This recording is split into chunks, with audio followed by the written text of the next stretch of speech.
Good evening. This is your host for Mystery Time, Don Dowd.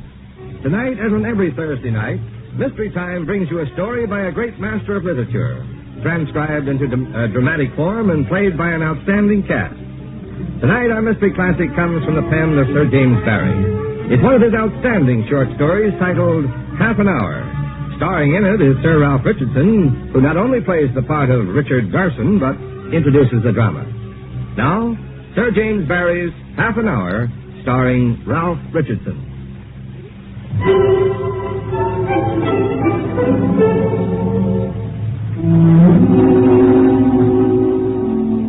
Mr. Garson, we can hardly call him the hero of the story. Mr. Garson is a financier, and his young wife, Lady Lillian, live in a mansion near Park Lane. Later this evening, they will be entertaining guests there. But now, they are alone. They're in the middle of their periodic brawl. He is being insensitive, as usual. She is being provocative, also, as usual. In fact, it is not a very pretty scene. Why don't you strike me, Richard?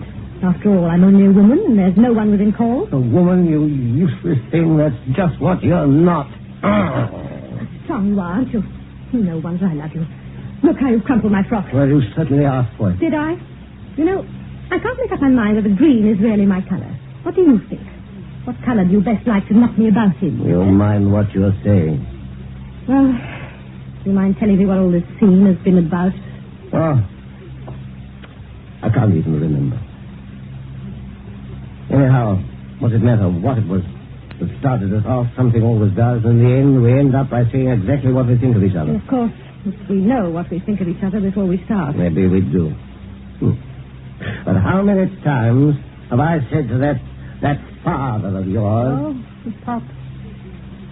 By the way, I never heard how much you paid him for me when we got married. One way or another, a good £20,000. I can't help feeling proud. If I could have got you for half, I wouldn't have had you. I'd like you to say that, Richard. Still, there are other women for whom you could have paid even more. There must have been some reason why you picked on me. Oh, you rotten old aristocratic family. All so poor and so well turned out. A come-on look in the melting eyes of you and the disdain of you. I suppose they went to my head. You were the worst, so I chose you. I won. Oh, you didn't need to come to me unless you liked, you know. I admit that. It was your money that brought me. Why so? I'm sorry, Richard. For both of us.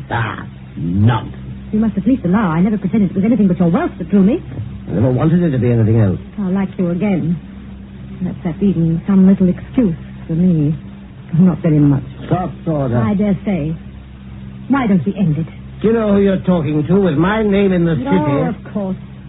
But if you won't, Richard, has it ever struck you that someday I may? You never. You have a mighty faith in me. Mighty. May I ask why? Isn't it obvious? You know why.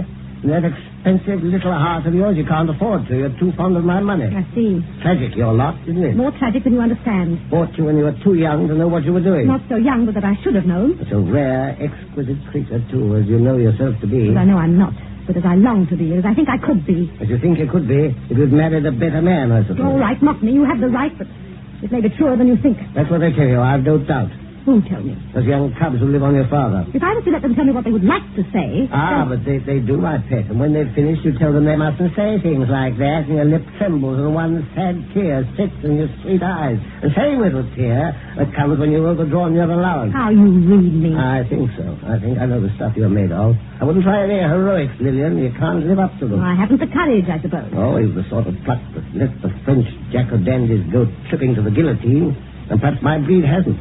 When it comes to living, you've got to live on us, my girl, and make the best of it.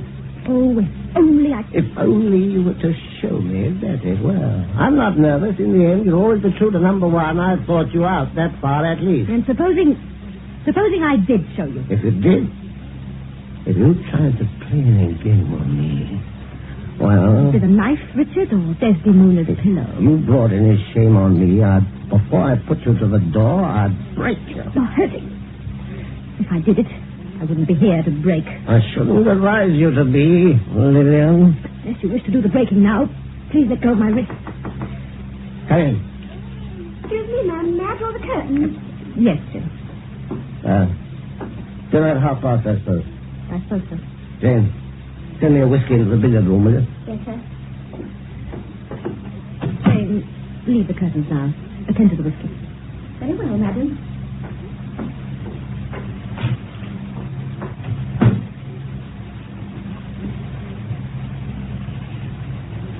Richard, when you read this, you will know that I've left you forever.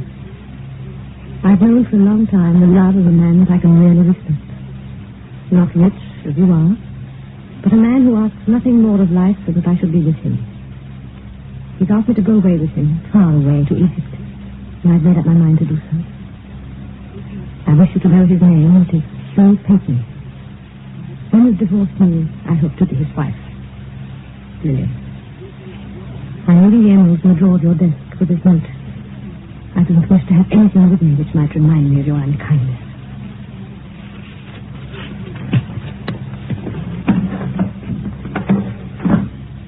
Here's my date. Just trying to catch him before he goes for his train.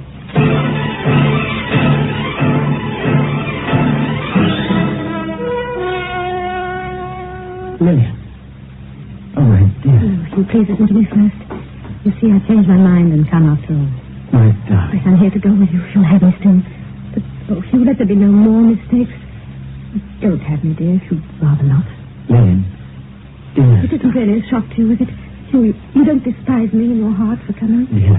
My dear. Well, you're so fond of Egypt, perhaps it would be lovelier for you to go back to it alone. But, tell me, dear, what made you change your mind so suddenly? Not suddenly. I longed to come to you, but I was his wife. Did you hear me say I was his wife? What a lovely way of putting it. My wife now. And always. Things he said to me tonight. There, that's all over. Did you tell him you were going? Yes, I left a letter for him. On the drawer of his desk with all the jewelry I was wearing. Just like he told me to do. You said in it that you were coming to me? Yes. I wanted you to do that. I wanted it to be all above board. I'm not afraid of him. I said I was going away with you. And I put my wedding ring inside the letter. I've burned all my boats through. Darling, not miss the train. Not another word if you love me. Can you snap these catches while I sit on the trunk? That's it. Why, what are you smiling at? I just remembered you. There were people coming to dinner tonight. I've just remembered something far more important. Woman, where is your trousseau? Susie! I've only what you see me in, dear. Here's all the riches I bring you. 4 and 6pence. Please take care of my dowry for me. Oh, poor dear. But what fun to buy you a trousseau at Brindisi, if not before. Susie! Are you going to send Susie to get a trousseau for me? Of course. Susie, skip across to the nearest draper's and buy me a trousseau. What's that? Size 5.5 by 1 1/4. Hurry up, now fly. Whatever does he mean? He only means he wants a taxi. Oh, that? Well, Mother's asked me. You know what Father is, son. But I'll get it myself. Oh, no, you don't, Susie. Not in the rain. I'll be back in a jiffy, Lillian. He's just bubbling over me. And all because he's going off to make diamonds in Egypt. Have you been bubbling over for long, Susan? For days and days. I used to think of him out in Egypt in a very dirty state, till I saw a picture of him all in laundry white and riding on a camel. The camel goes on its knees to him, Susie. I don't wonder at it. There was a thing about him in the paper, and it said, the ball is at his feet. And it is a great career. For him. But I've just got to make ready for another lodger. That's all the great career there is for the likes of me. I'm thinking there's a great career for you. After him. He's still got his keys. It's not him that... I think there's something wrong. Wrong? Oh, quickly, Susie.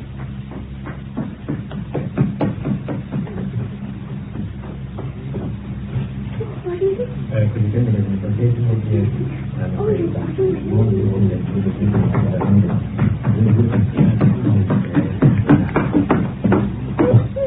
it? What's happened? Tell me.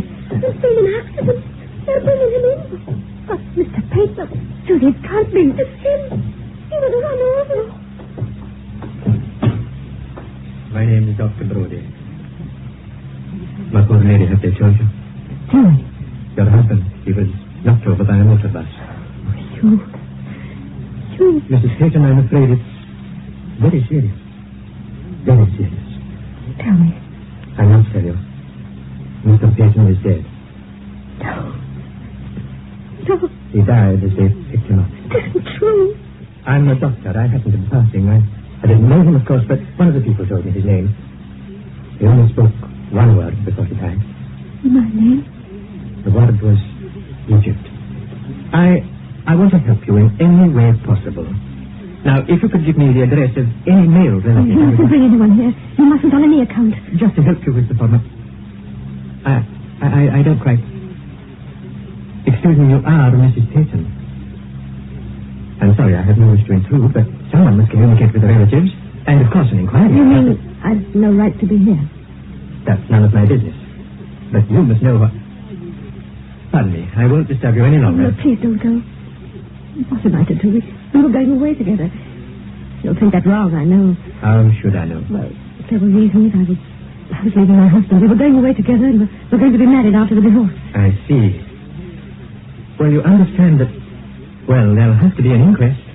And if you're found here, you may be called on to give evidence. Oh, no, I couldn't possibly. Then my advice is leave here immediately before I call the police. If there's nothing called already.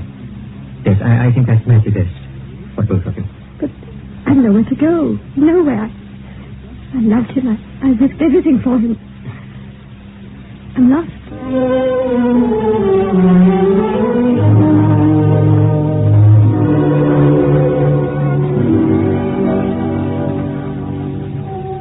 What time are they coming with us? Have I time to write a note? It's 2 minutes short of the half hour, sir. The ladyship not down yet? I believe not, sir. Well, she isn't usually late. I didn't hear her in her room, come to think of it. Shall I send up to inquire, sir? Oh, no, she'll be down directly, no doubt. I've just got to write a note before the guests arrive. They know they'll be free tonight, will they? Yes, sir. Oh, they're here, apparently, sir. Oh. Well, I'll write this later, I suppose. Here, give me those papers with us. We'll put them in here for now. What the devil? Good heavens. Millions emeralds. What on earth are they doing in this dish? She must have shoved them in the drawer and forgotten them, I suppose. Her all over. They're here, sir. Is that all? Yes, that's all, thank you. Mr. and Mrs. Redding, sir. Glad to see you both. Come in and get warm. Lily will be here in a minute. you seem to be having a little drink all by yourself, Carson. Look what I found. My. Where did they come from? In the desk. I put my hand in a drawer for some papers, and I found these instead. Well, all I can say is, let's go hard. Silly man. They're maybe millions. I'd know them anywhere. Beautiful emeralds. The joke is, I see now why my wife's late for dinner. No. It's we that are early. She must have shoved them in the drawer there. Her setter, more careless than ours, you know. And then forgotten where she put them. I bet she's searching high and low for them at this moment. Oh, the poor dear. Suppose some servant had found them. Or that awful man who winds the clock. Well, they're safe enough now. I'll take care of them. Dr. Brody. Here you are. Very pleased to see you in my little place, Brody. Thank you, Gaston. Lady Lillian, I'm honored. No. This isn't Lady Lillian. What does it were, Dr. Brody? Oh, come. Dr. Brody, this is Redding. Oh, how do you do? You and Redding have met at the club, of course. Yes. I forgot you didn't know my wife, Brody. She'll be down in a moment. I must apologize for being late. Now, don't fuss, Mr. Dawson. Dr. Brody knows what women are. No, not I, Mrs. Redding. But I was afraid I would be late myself. A very strange thing happened just now. Why, what was that? An accident in the streets. Man knocked over by a motor bus. Not far from here. Killed. Oh, rough luck. Well, did you have to do anything? Yes, I did. He was living just around here. Seems to be an engineer or something. Done some good work out in India, they told me. Peyton was the name. Did you ever know him by any chance? Peyton? Oh, sir. Hugh Peyton, we met once at dinner. Oh, no, Egypt was his place. Oh, I'm sorry, not India. It was Egypt, she said. Yes, probably the same fellow. Was he married? No, not married exactly. Whatever. Oh, surely better in the circumstances that he wasn't married. Oh, much better. You said poor devil. Did I? I was thinking of something else. Of the lady, you mean? Did I say there was a lady? You're saying it now. Yes. There was a lady, all right. She was married, she told me. She'd just left her husband, run away from him that very hour. In fact, she and Peyton were on the point of going away together. The bags were packed, everything. In fact, he was looking for a taxi when he was knocked over. So she was leaving her husband, was she? That's what she told me. And the most extraordinary thing is that the husband didn't know she'd gone. Oh, I'm terribly sorry. Everyone, do forgive me. Ah, there you are. You're very late, Lillian. I know, dear Mrs. Redding, I'm so ashamed. Forgive me, kind Mr. Redding. All I can say, Lady Lillian, is that you're worth waiting for. Oh, and this... Yes. How do you do? My wife at last, Brody. I forgot, Lillian, but I mentioned that Dr. Brody very kindly promised to take pot luck with us. No, but I'm so pleased, Dr. Brody. Any friend of my husband. Thank you, Lady Lillian. He's been telling us such a shocking story, Lady Lillian. It'll spoil my dinner. Oh, not quite, I hope, Redding. No, not quite. A man killed in the street. Tell her, Dr. Brody. I'm afraid it wouldn't interest Lady Lillian. Oh, yes, by the way, it would. You remember him, Lil? Was it someone I know? Peyton was the name. Hugh Peyton, I think. Wasn't it the Rossiters we met him, wasn't it? Was he a barrister? No, some sort of an engineer. He worked abroad somewhere, Egypt. Only in a small way, I believe. Staff man, wasn't he? No, fair. Evidently, if you ever knew him, Lady Lillian, you have forgotten him. One meets so many. Just so. There was a woman in it, Lady Lillian. Do get him to tell us about her. I'm sure there's a scandal in it somewhere. Ask him to tell us. Why not? Very well. I assure you, I pitied her when I thought she was his wife. And still more when I found out that she wasn't. She kept crying, what could she do? Runs away from her husband and gets her lover run over. She can always run out and get her some new ones, can't she? Oh, look here, Garth. What a sentimental fellow you are, Brody. That kind can look after themselves all right. After all, she told you she was married, didn't she? Well, by Jove, supposing she just bolts back to unsuspecting number one. Her husband, I mean. Oh, Lord. When she left the house at my request, I couldn't have thought so despicably of her as that. Is it more abject than my husband's other end for her? It has to be one of the two. Yes, it would have to be one of the two. But to go creeping back to her husband as though nothing had happened, that would be too much. Oh, it's quite possible, you know, Garth. Don't you think, sir? I say, that'll be making a pretty jump out of the husband, wouldn't it? Yeah, no doubt. All the same. It has a funny side to it, you know. Don't you think so, Brody? It has its humorous side, you know. Oh, yes, I can see that, Gaston. But I wasn't thinking about the husband as I walked here. I was thinking about the woman, picturing her in dire desolation. Don't you think she may be in dire desolation still? Thinking it over, Lady Lillian, no.